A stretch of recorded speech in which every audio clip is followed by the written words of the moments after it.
Praise the lord. హల్లెలూయా. దేవుని పరిశుద్ధ గణనామమునకు స్తోత్రం కలుగునుగాక. ప్రియులారా, ఈ సమయంలో దేవుని వాక్యాన్ని ధ్యానం చేసుకుందాం. పరిశుద్ధ లేఖన భాగం నుండి కొరింథీయులకు రాసిన 2వ పత్రిక 13వ అధ్యాయము 11వ వచనం. దైవవాక్యాన్ని మనం ధ్యానం చేసుకుందాం. ప్రేమ సమాధానములకు కర్తయగు దేవుడు మీకు తోడయుండును. ప్రియ దేవుని బిడ్డలారా, దేవుడు ఏమై ఉన్నాడని లేఖనం సెలవిస్తుందంటే దేవుడు ప్రేమై ఉన్నాడని మనకు తెలియజేయపరచబడింది. బైబుల్ అంతా మనం తిరగేసిన దేవుడు ఏమై ఉన్నాడంటే ప్రేమై ఉన్నాడు. దేవుడు లోకమును ఎంతో ప్రేమించెను అని వ్రాయబడింది. ప్రేమ కలిగినటువంటి దేవుడు లోకంలో ఉన్నటువంటి నిన్ను నన్ను మనందరినీ కూడా ఆయన ప్రేమిస్తూ ఉన్నాడు.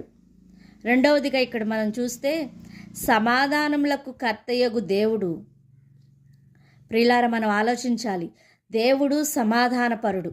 చూడండి, మనం దేవుని యొక్క వాక్యంలో ఆలోచిస్తే ప్రేమ కలిగినటువంటి దేవుడు 2025 సంవత్సరాల క్రితం మానవులందరినీ ప్రేమించినటువంటి దేవుడు, దేవునికి విరోధి అయి జీవిస్తున్నటువంటి మనుషులందరినీ కలుసుకొనడానికి, సమాధానపరచడానికి ఆయనే పరలోకాన్ని విడిచిపెట్టి భూలోకానికి వచ్చారు.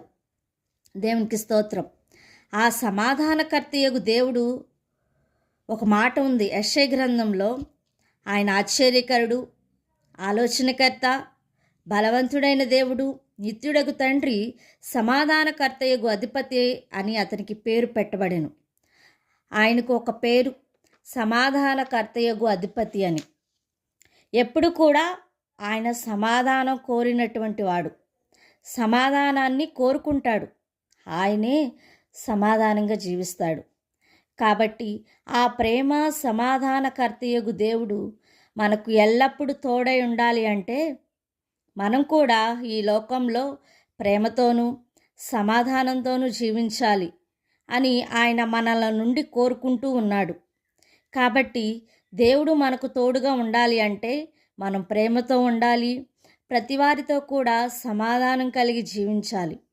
అలాంటి సర్వశక్తి గల దేవుడు మనందరికీ తోడై ఉండి దీవించునుగాక. ఆమేన్.